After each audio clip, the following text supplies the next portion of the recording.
The views and opinions expressed on From the Mouths of Madness are that of the panel and not of the Geeks Under the Influence Network or their sponsors. Listeners, beware.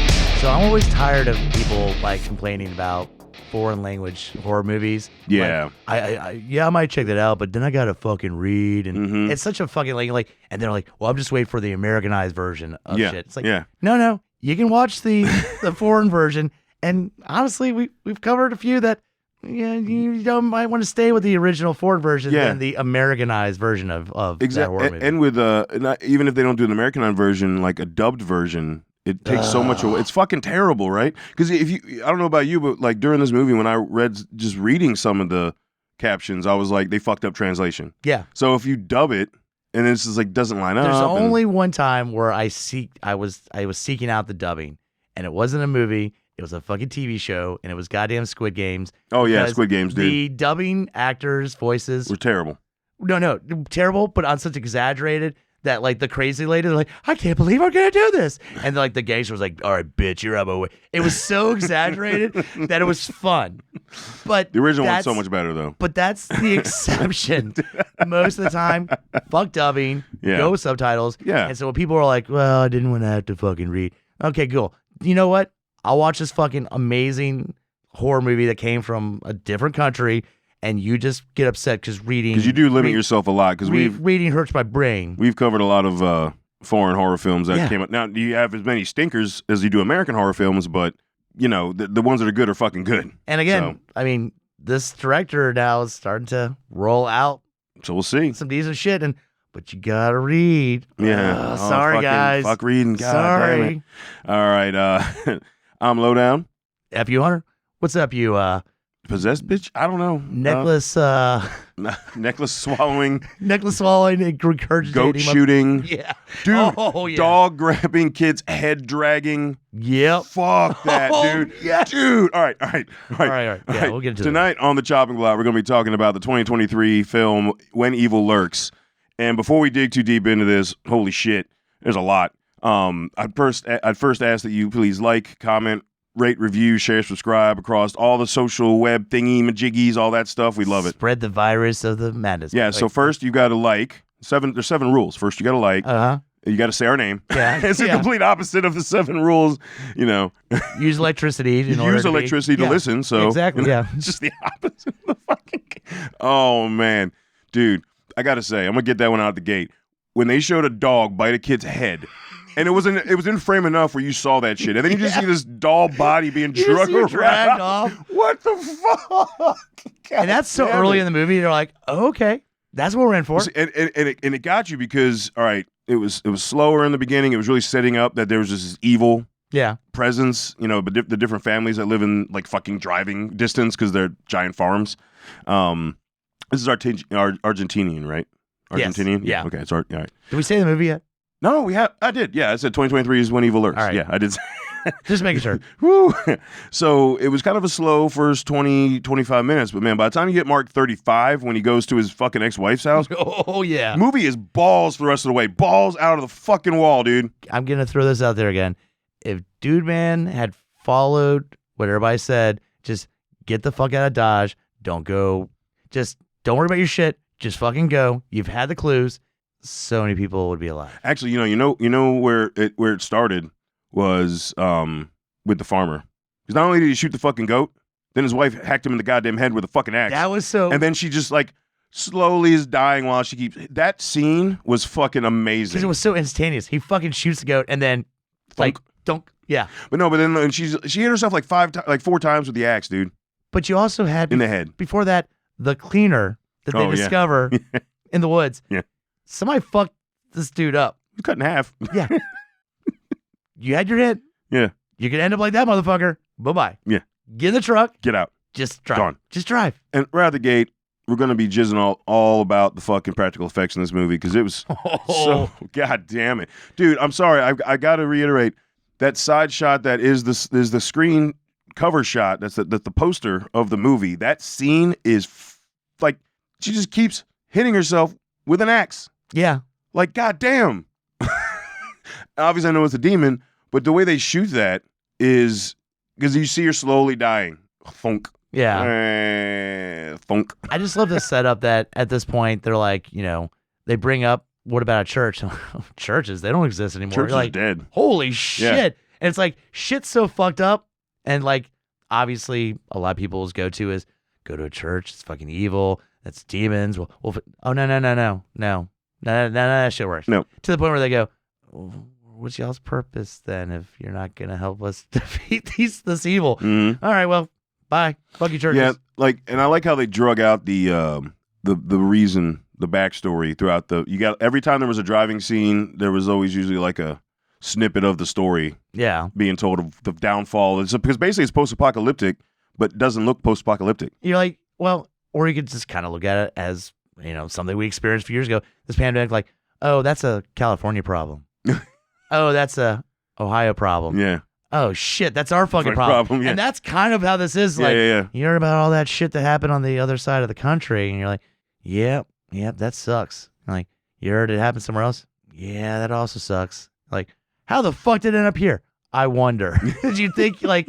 it was just going to stop? Yeah. The mountain chain is what's going to stop it. Exactly. Like the mountain chain. Y'all aren't following the fucking rules, so guess what? And except, in this movie, it's demon possession and child murder. And that's what's cool is that it treats it almost like a pandemic virus movie, except like possession. Yeah. Yeah. No, totally. That's exactly the vibe of the film. It's such a cool twist because people acknowledge, the shit happens and it fucks everybody up, and you just kind of hope that if you don't see any signs, and if you do, follow the rules.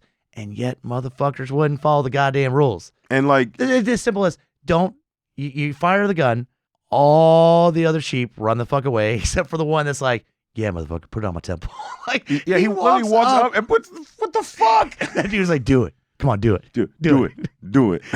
And the wife's like, don't be a dumb motherfucker. He's like, nah, I'm going to do it. Yeah. And instantaneously, demon takes her over. That was fucking great. And then, there's some story, and I'm sorry, I'm not trying to rush over the story, but the story is literally just enough filler to talk about, like, so you get a vibe of the current day and then what happened, which was awesome. So it's not really filler. It's just the right amount necessary to actually have a storyline outside of just demons possessing shit. And you learn different kind of scenarios that they deal with that people aren't really sure how to handle. It's like, he said not only was it a rotten, it was possessed. So that's why they separated the two. Yeah. That's what I'm confused about. I think the rotten is that you, at this point, have passed away, but it's not letting you actually die. So you're just stuck in this, like that the first person we run into where they're just fucking bloated and fucking like just, you want to kill them, but you can't because they are the vessel holding that shit in. Like, don't spread the possession disease. That's how it must have moved to the sheep, because that dude went over there, killed him, and then it went to the goat. Excuse me, went to the goat. Yeah. And then decided, I'm gonna go back to humans. Yeah. And then I'm gonna go back to a dog, because that's one of the rules. Don't get close to animals. Yeah, it's one of the rules. Yeah. Fucking A, man. Oh, dude, he bit that kid's fucking head, bro. I lost my shit. I'm like, no, they didn't. Well, then she goes back, but she was okay. She comes back and says, yeah, mommy's hurt? Mommy's gonna get hit by a truck. You're like, oh, sweetie, now you're just in shock. Oh, wait, there's a truck. Never mind. Because the husband shot the dog. Yeah. And there you go. Boom, right in the husband. Full right on. Just took her sort of took her out. Took her out from her regular earthly. Like they did a lot with her face, but what they used her character for later in the film, it wouldn't have worked as well if she was mangled. Yeah. So I get it, because she walked after them, got the kid. Dude, the scene when the brother's driving by when he leaves the house to find her after she stole the son, and like she's like gnawing down, and his brain's like popcorn. Yeah. What the fuck, man? Yep. So good. She literally just holding him like a sack of potatoes, just like nom nom nom nom nom nom nom. Practical effects and how they utilize some of these possessions and how they so creative, dude. Yeah. So fucking creative. Like I can honestly say I've never seen that in a movie. Some possessed chick walking down the street, munching down on a kid's brains like it's a popcorn bin. And it leans into like that Evil Dead thing where as soon as someone's possessed, it's like, I want to say the most fucked up shit and get in your fucking head. So you'll be motivated to kill the shit out of me. Like, and like, they are just like, come on, motherfucker, kill me, come on. That could be inspiration because they kind of do hint on that on some of the kills in like Evil Dead, where like Ash shooting them didn't always kill them. It just the evil moved. Yeah. So that is Evil Dead-ish. I'm just saying when the ex-wife calls him and it's just like, like, oh yeah, oh you're a coward, you're fucking, just everything, just like, what are you gonna do, bitch? What are you gonna do? Like. And he's like, I'll tell you what I'm gonna fucking kill you. You're like, no, you're not learning. It fails to learn. He fails to pick up like the problems that are following him is because you're not following the rules, and they want you to do this. So yeah. And I love the example, by the way, of the like electric lights when you're looking at the shadow and the shadow starts to move, and like you're like, oh shit, like something as simple as that. Yeah, it's really that was fucking creepy. Oh, and when the uncle lets the mom walk by and then he hits her and she gets thrown through the windshield, that shot where it like punctured her brain and like her brains just spill out. I'm like, God damn, dude, like that's fucking. Like, and you could have ended with chowing down on the kids' brains. Like, okay, great shot, very inventive. That was just a little icing, a little cherry. This one definitely, I feel like we almost had to put a warning that if you're sensitive, what can happen to animals or kids. This might not be the movie for you because the director says, I don't give a fuck. He's just like, everybody's on the table. Everybody's on the table. And there's also some really good I think there's a really good conversation to unpack in the movie too. They like again with the dialogue and the actual story-driven part, there's just enough. And the next big scene in the car is when they pick up who was she? She wasn't like the great Oh, you talking about the last old lady? Yeah, the ex-cleaner, I guess, because she seems to know. She was a cleaner. Yeah, that's right. She was a cleaner. She seems to know her shit. Yeah, but she learned a lesson, which is I think her husband was sent out and he never returned, and she went, "Oh, I'm not fucking waiting around. I'm getting the fuck." And you have to go somewhere that you don't know where you're going. Yeah, like there's like specific things because that's what's crazy is this thing like jumps on your fears and your goals, and like that's part of the conversation. Remember, he's like, "Well, then why did you come after me and not you?" And she's like, "Because you're the one that's afraid." Yeah, there's so many good lines, and like, and then she like has to send his brother after her ex because that's his fear, and it's like, oh, it's feed on you. It's that you're just giving it what it wants. Yeah, because if he'd have saw that, just nom nom nom nom nom, he would have fucking lost it. But the other part that they said when they see the sign and she's like, "Oh, they must go there." And there's a really awesome line there. I don't know if you caught it, where it's like, "Evil likes children, children like evil." Yeah, I'm like, dude, that was fucking like, that's like biblical level shit. It's awesome. Oh, this director just loves you some fucked up kids because you get to the school, retired school because school doesn't exist anymore because and they're all the fucking kids just hanging around, and she's just walking by and they're like, "Hey, how's it going? You want us to show you a few things?" Like, and they noticed the dust, and I was like, "Where the fuck did that come from?" Yeah, and the reveal of that, where they like buried all the fucking teachers on the stage. You're like, what? Where are all the adults? Like, well, interestingly enough, we'll show you. So there's little children in the corn there. Exactly. So that's fucking rad. No, so this movie is like a combination of like 5. I feel like concepts. I'm not going to say direct pulled, but definitely there's multiple concepts that just amalgamation. Yeah, and that was I did not expect to see that. No, these possessed kids just buried the fucking parents, and then we got Mr. Bloatman again. Oh yeah, that was God. Which again, the best way to describe him is like from fucking Seven is the dude that they made pop, combined kind of like the well walker in season 2 of Walking Dead. Yes, the well walker. Yes, yeah. That's the first thing I thought of. I was like, oh, but no, this guy from Seven is close. The obesity. Yeah. Fuck, dude, that's so gross. And what was up with this? Or I'm sorry, that fucking thing that they had that was apparently supposed to kill the demon reminded me of the Dial of Destiny from the new Indiana Jones movie. Yeah, it's supposed to. It almost seemed like we don't have a fucking box. Like, we're not going to get like hit right on the head, but a contraption that, when turned the right way, would help defeat evil. So I'm not the only one that got that vibe. I'm like, that's a little. That honestly, that was probably the only thing I can say about this film that seemed cheesy. Was the weapon. But I think at this point, they're fucking, nobody knows exactly. They've made these rules, they've made these contraptions, but obviously shit ain't working because it just keeps fucking spreading. Yeah. So, like, dude gets to like his ex's place. He's like, hey, how's it going? I need to burn these clothes because they got evil on them. Hold on. But he wore them inside. I know. And then got naked. Yeah. What the fuck? He's like, how's it going? Big hugs. Oh, these clothes? Oh, they're full of evil. Like, I already hugged you. The dog already sniffed. Yeah. The dog sniffing my clothes. Why would you bring him in the house? I wrote my pants on the couch. The couch has got some evil on it. Like, I would burn the couch too. I don't know. In this current day and age, is it that odd to see a man naked in the street? Take him off outside. Simply knock on the door naked, and they go, why are you naked? It's like, you see all the clothes out there? Fucking evil. Burn. Trying to be a nice guy. Yeah. But then to do it after the fact, it's just like, why are you burning clothes? Oh, I had evil on me, and I brought it into the house. I know it makes less sense now that I did it after I was hanging out at your house, but there it is. It's almost like he was like, fuck the new husband. I want to give him a bro, what's up? By the way, give him a big hug, get all that evil on him, then burn my shit. Maybe it'll just fuck him up and he can kill himself. I don't know. I gotta say, like, that's kind of an objective, it seemed like, a little bit. That new husband was a bitch. I'm sorry. Like, straight up, like, no way is my like wife's ex-husband gonna like brawl into my house and get naked. Yeah. Like, that shit ain't gonna happen. He also seemed to not believe him. And it's like, it's weird that in a world that it's kind of well known, this shit, he's like, it sounds like bullshit. Yeah, I'm like, what did you just... You're just making that shit up. Like, I'm making it up? If you not... there's no more churches. I'm making this up, motherfucker. Yeah, there's no more churches. Like, churches are gone because of this shit, and I'm like, oh, some evil's around me. Like, god damn, dude. Fucking morons, man. God. And, oh, fuck. What was it with the... there was a really cool conversation around that cleaner, when they went to the cleaner's house, of how when like he went back to get his other son. Yeah. Who's, I don't know, autistic. I'm assuming yeah. autistic. Because they explained well, like, you look at the wrist and they showed that he's bound because they were like bruising and purple.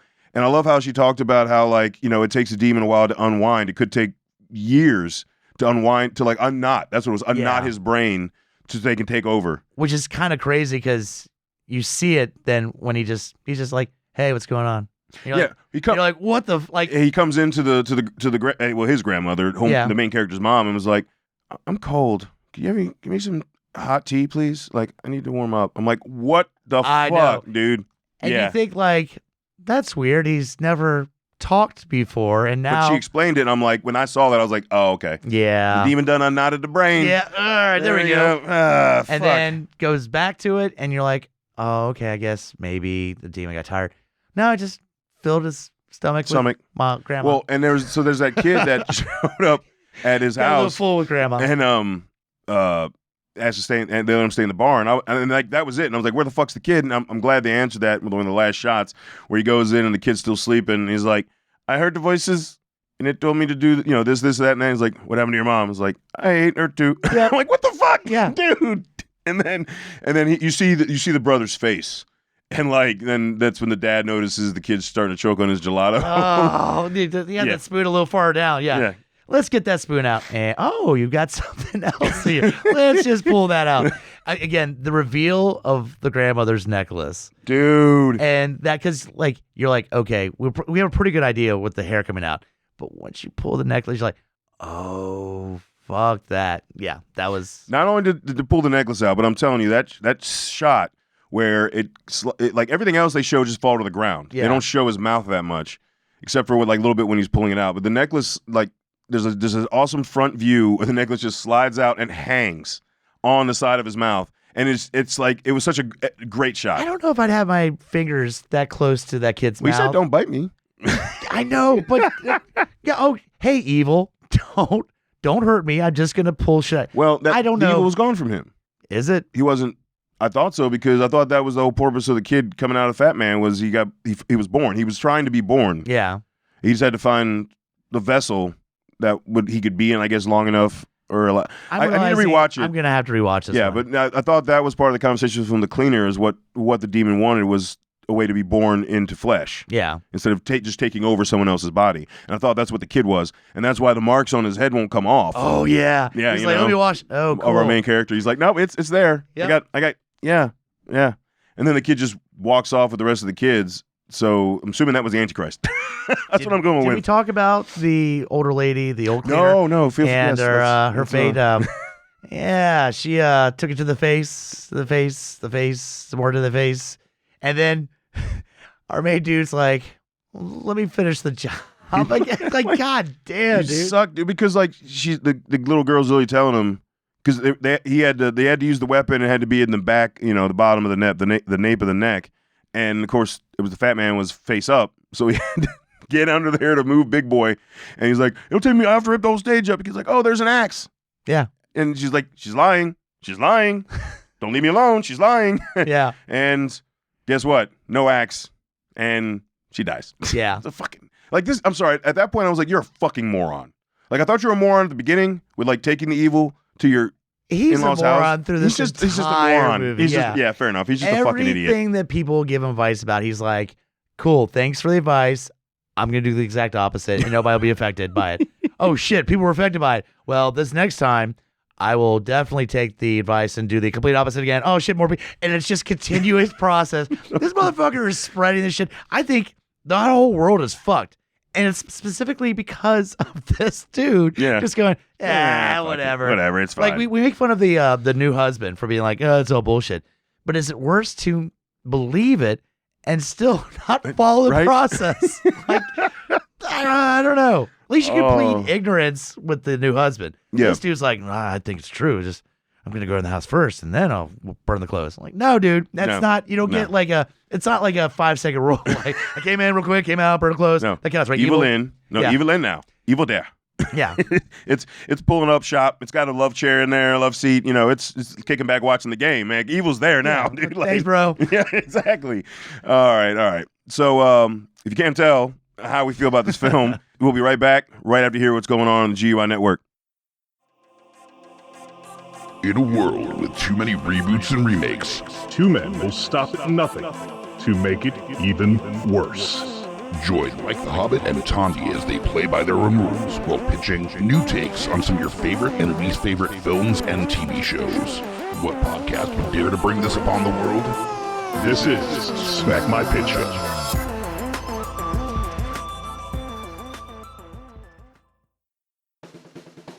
My name is Amy Bogard. And I'm Mike the Hobbit. And we are the hosts of Deeply Upsetting, where we use our expertise to answer your most upsetting hypothetical quandaries, such as, what non-winged animal deserves wings? And what body part deserves a secret mouth? Which cryptid is the worst roommate? These questions and more that plague you will be answered on Deeply Upsetting, available anywhere you get your podcasts and at GUIPodcast.com.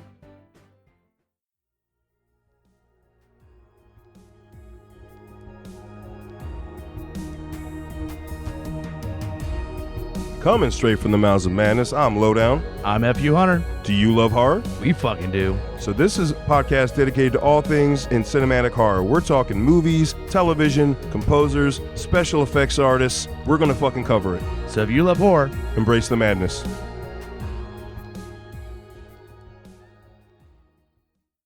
In a world of blockbuster movies, there's another dimension. The dimension of schlock cinema. Join us at Beautiful Disasters on a journey into the fringe territory of B-movie abandon. We review the flicks that are forgotten or underappreciated to give them a proper place in the annals of celluloid history. I'm the Groots. FU Hunter.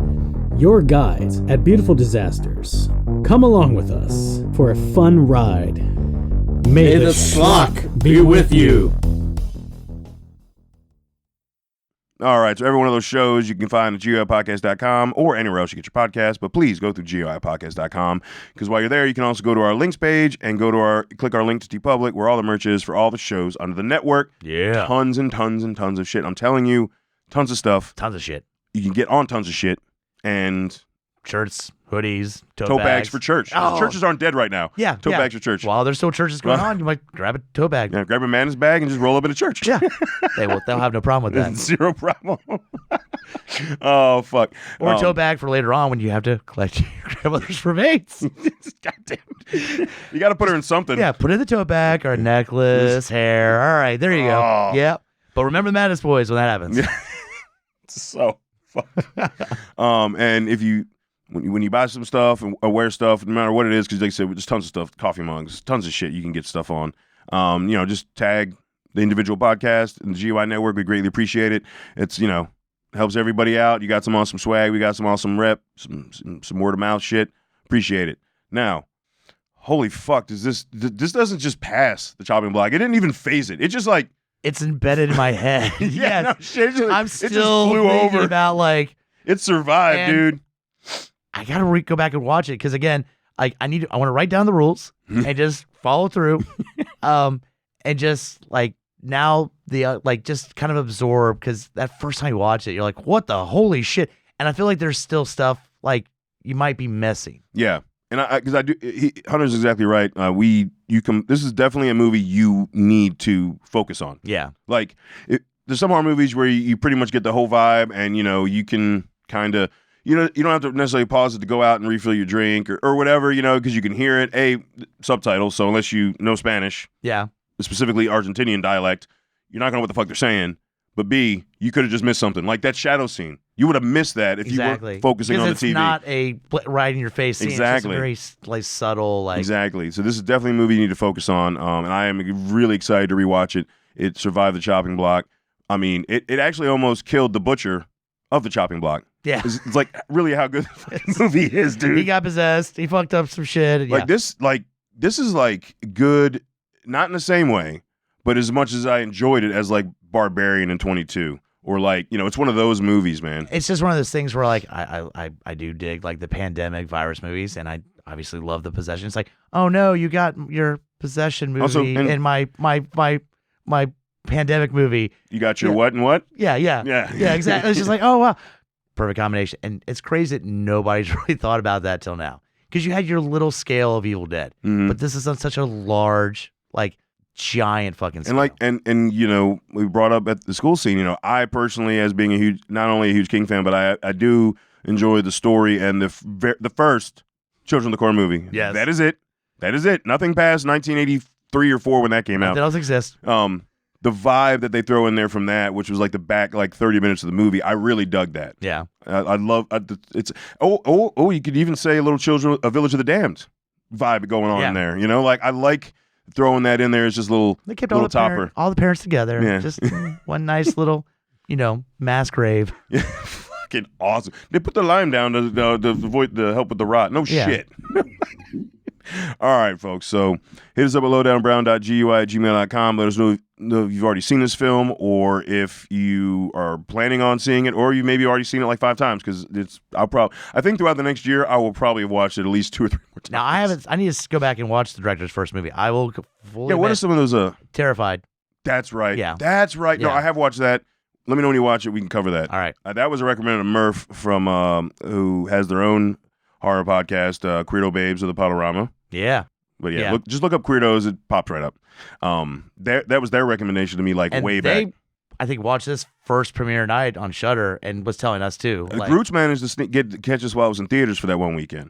That's fucking crazy. Holy Remember, it was shit. in theaters for one weekend. Roots managed to catch it. I think. I'm pretty sure he's the only person that actually. I would have loved to have seen this in theater. I would see the reaction. You mean like the 4 other people? But can you imagine going? I don't know. I guess that sounds like a good horror movie. It does. Yeah. But let's see how long they lasted. As soon as you see in the movie the poster, you're like, oh. But there's different levels of horror fans, and sometimes there's some shit in this movie. This is not for the light. That might go. I think I'm gonna throw up. I'm gonna say the overall feel of the vibe of this film is not for the lighthearted horror fan. No. It's not. Just straight up. It's like this movie I would equate, if people weren't as desensitized, to the level of what The Exorcist had brought in like 77 when it came. Was it 76? 76. Yeah. Because it was fucked up. This movie is fucked up. Not the sadness fucked up, because that's just exploitative. That's exploitative. This is in reference to possession. That's a good comparison. The sadness is just full on, just to get a reaction. This one, everything kind of has a plan. And it builds on itself. It's not just eye fucking. It's not just eye Yeah. Yeah. Oh, I don't like eyes, and she got a dick in it. Damn it. What's the best thing you say about When Evil Lurks? It's not just eye fucking. It's not just eye fucking. That should have been their tagline. All right, folks. We'll talk to you later. Till then, embrace the madness.